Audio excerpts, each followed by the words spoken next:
Yo, hi everyone. What a wicked first day of the women's test match in Bristol. So everyone want to introduce yourself? I'm Georgie, women's cricket chat. You probably see me talking a little bit rubbish on Twitter, but that's what I do. Why not? If you feel like saying it, say it. And what a day of cricket we've had. Heather Knight so close to that 100 on her 100th as captain. An amazing Indian fight back at the end there. Some wicked fielding from Shafali Verma, who I'm buzzing to see bat because she is just blockbuster. And with me today, who do you want to introduce yourselves? So obviously you've got me, Georgie. Hello everyone, Abi Slade here. Hello everyone, Abi Slade here. Also from Women's Cricket Chat, we have Cassie. Yeah, I'm here as well, Women's Cricket Chat representing, and we've also got... Hi, I'm Radha. I'm the founder of She Talks Ball. I'm from India, so there's one India supporter here. And yeah, I'm excited to talk. And what's also mega is that Radha is actually in India right now. So, we've gone cross-continental, we didn't have to quarantine on the way because the way of the world, we zoomed and here we are. So Radha, opinions on the first day? Yeah, I mean, firstly, I didn't think that I would be saying this, that the Indian women are finally playing a test. It feels really good to say it. It feels really good to live it. It's the first time that since I've followed women's cricket, it's been about 5 years that India women have played a test. And I didn't realize the power that seeing the women in whites on TV holds. And I felt like a little kid sitting in front of the television, just my jaw had dropped. I was in awe. It was a really special moment, a little bit emotional. I'm not sure why, but yeah, it was really special. And of course, just want more days like these. Did you cry a bit? You can tell us. Yeah, of course. Who didn't? It was quite special. Yeah, it was amazing. Abby, you were our reporter from the ground today. And although we didn't have, what was it? We had Thatcher's Gold, not Thatcher's Haze. Thatcher's Gold, not Thatcher's Haze. Causing the headaches. Yeah. How was the day? What was it like? Tell us on the atmosphere. It was honestly, it was just so incredible. It was my first ever test match that I've watched live, men or women's. It was my first ever England game that I've watched live. Oh. But yeah, it was an incredible atmosphere. I knew as soon as I got on the bus and there were some people sitting in front of me wearing some England hats, and I just thought, oh, it's my people. But yeah, it was a great atmosphere at the ground. I feel like a large majority of the crowd was Sophie Ecclestone's family, and they definitely contributed to a lot of the atmosphere. But yeah, they all came down from Chester. That's what I heard when I was hearing conversations. Hearing conversations. Put your ear trumpet out, just listening to what everyone's saying. Absolutely. But thoughts on the game itself? Was the atmosphere quite something? Yeah.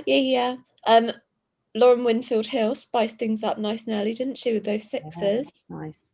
Love that. Yeah, it was a great. I think Radha agrees. I mean, Radha's cricket brain is like, yeah, that was great, but her Indian cricket brain is like, yeah, that was great.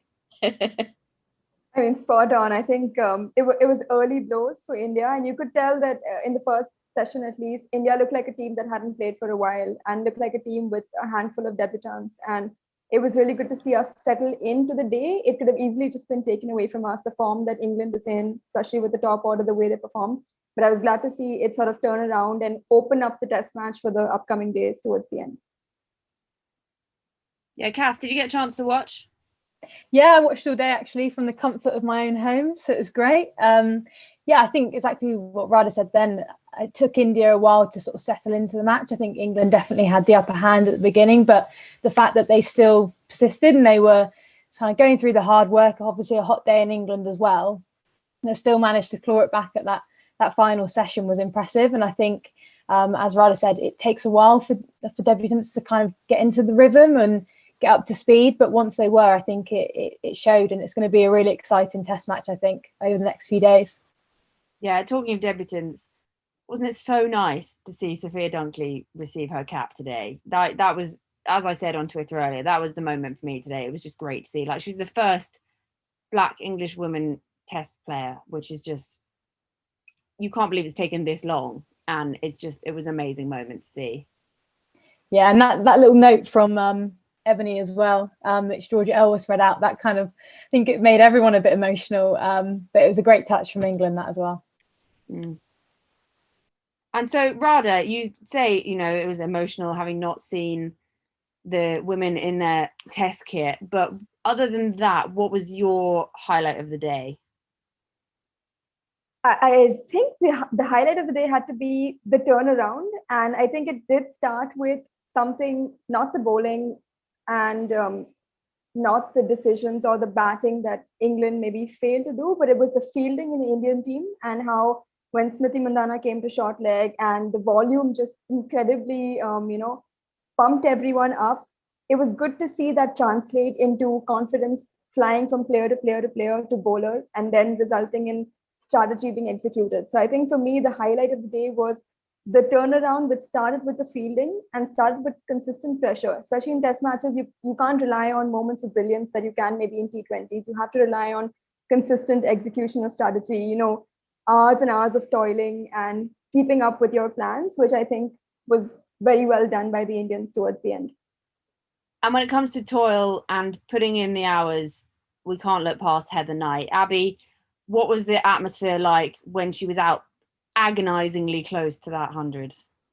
That was when I had left Georgie, so I cannot answer that Oh question. no!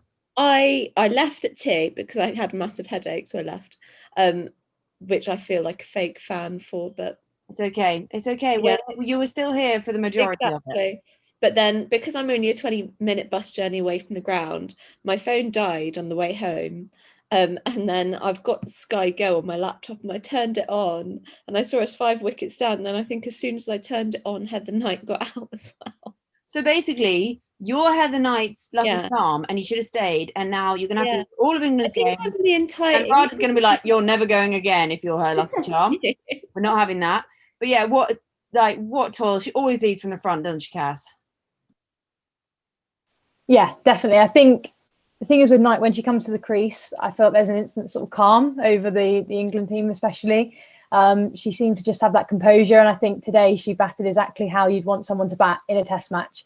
She took her time to get in, see what if it was doing anything from the pitch, and she just looked really comfortable out there. I think it was a shame with obviously the LBW. She'd be really gutted about that, but the 95 was definitely the perfect foundation for the England innings. So it's typical Heather Knight now. It's kind of getting quite repetitive. She just seems to be able to pull it out the bag, and yeah, she's a top quality batter.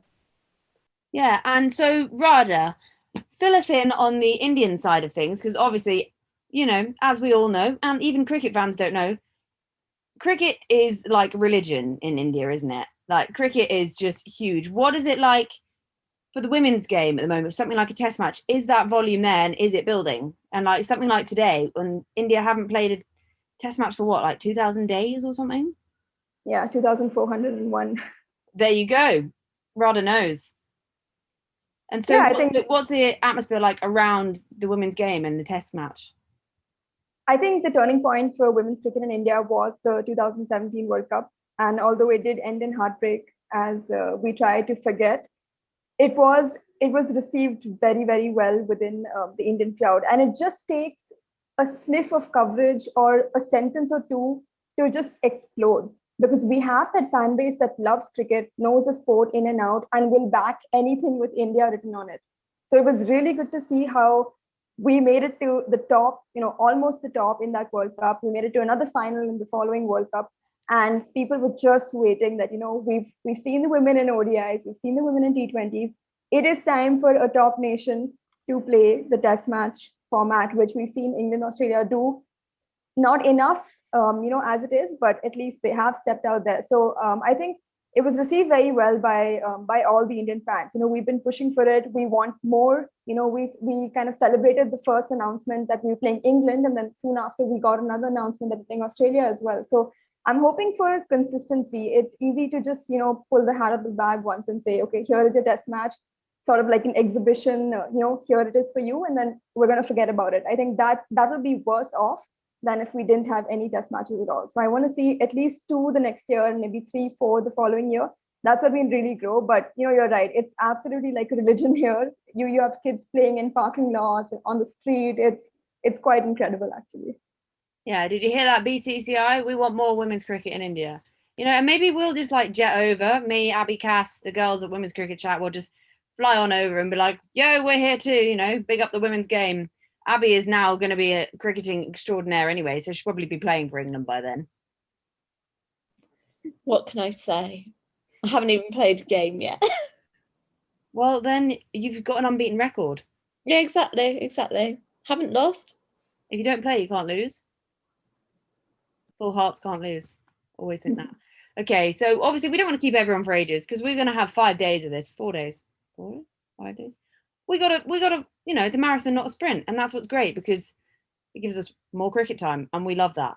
So, what are predictions for tomorrow, all of you? Obviously, it's been a bit of a wobble towards the end of the day for England, but we've got the absolute legend of the game. And today I said, how is Catherine Brunt not going to MBE? So that's got to change. I couldn't understand that one. So we got Catherine Brunt in there. You know, she's very much steady our ship kind of vibe. What are your predictions for tomorrow? Cassie, do you want to kick us off? I'm really hoping that Sophia Dunkley can stick in there and show us all what she's capable of. I think she's a top quality player. Like a lot of people have mentioned today, she's kind of been banging down that door for the England spot, and now she's got it. So I really hope that she goes on and hits some runs. That would be great to see. Yeah, I think England have still got, you know, they do bat quite deep. I think they'll be okay in terms of batting, but again, India have showed that anything can happen in a Test match, and they can kind of, the momentum can swing. So it'll be interesting to see what happens tomorrow. What are you saying, Abi Slade? I completely agree with Cassie. I'm also hoping that Sophia Dunkley will get a nice big score. I just always feel like it's different when people get big score on debut. But yeah, and then when we do eventually get bowled out, I'm hoping for some nice early wickets just to make a nice easy win. Yeah, Radha's like, don't you dare. And like, this wicket, as we all know, that has been discussed, is a used wicket. So we do have a Sophie Ecclestone up our sleeve. And Radha, what are your predictions tomorrow? And do you think that someone like that might play a big part in this game? Yeah, firstly, I'm hoping that Jhulan Goswami is just wrapped in bubble wrap and, you know, protected for the upcoming 3-4 days. And then, of course, forever. Forever. I mean, just immortalize her. I don't think she has to age anymore. But I think for me, obviously, counter to the previous two predictions would be a good bowled out as soon as possible. And just to keep things interesting, I'll have Sophia Dunkley not out, and, you know, she'll see the way through.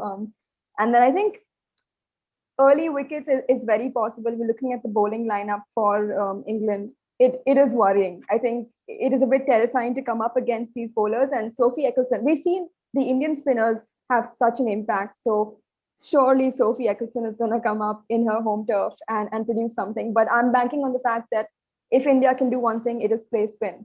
And I'm hoping that we can kind of counter the spin there.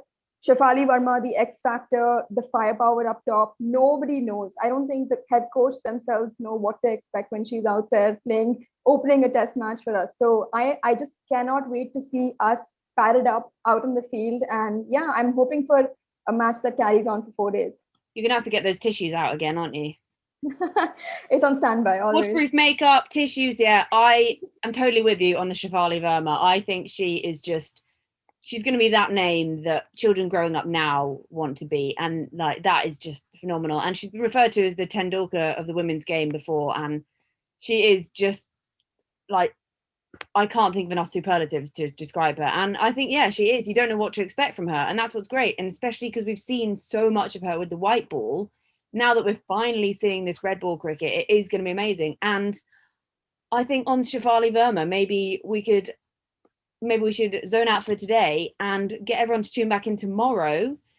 And who knows what might have happened. We might have a Sophia Dunkley 3,000 runs, you know. She may just never get out ever again. And who knows what could happen. Or we could all be bowled out. It could be first ball like the men last week. Or like, honestly, literally anything could happen. And that's what I love about this sport. One day, the momentum can change so quickly, as we've seen just today. So the ball is in anyone's court, really. I'm going to say it's 60-40 in England's favour at the moment, but as they say, 2 wickets on the board can change anything, can't it? Yeah, it absolutely can. And I just want to quickly tell you both something. I'm not sure if you could hear it on your feed, but we could hear a lot of the stump mic. And of course, we had 11 Indians on the field, so there was absolute banter in Hindi going on. It was so fun to listen to. We had there were just conversations flying about that we don't really hear. We know that it's taking place, but we don't get to hear it. And there was when Tammy Beaumont was on strike, we had the bowlers saying, "Ye yahan ghar basane aayi hai," which means that she's just come here to pitch a tent and set up, and it seems like she's never leaving. So we need to get her out ASAP before she gets too comfortable. And small things like that, it really, really, we enjoy watching that. But yeah, we're looking forward to an exciting day too. Yeah, and it's nice to have that insight, isn't it, Cass? Because we have no idea what they're saying. Exactly, that's what I was going to pick up on. The stump mic was brilliant, but it was very difficult for us as England fans to actually understand what was going on. But you could still tell that the Indian players really had that sort of chemistry in the field, and they were really loud. Yeah. And like you touched on before, Radha, that was probably a turning point. That continuation of the support and the encouragement for the bowler continued throughout the Indian innings. So, yeah, it was really good. Yeah, and that passion is just so evident across all of India, really, to cricket. And now that it's finally feeding through to the women's test match game, I can only see it going up from here, and I'm buzzing for tomorrow. So I think we're going to tap out and go and get a rest, because Radha is tuning in at some ridiculous time of night for us. And my stomach's rumbling. Cassie's had a long day lying on the sofa watching the cricket, and we will tune in tomorrow and see what day 2 has to bring. So thanks everyone for watching, and catch you tomorrow. All right, bye-bye. Thanks.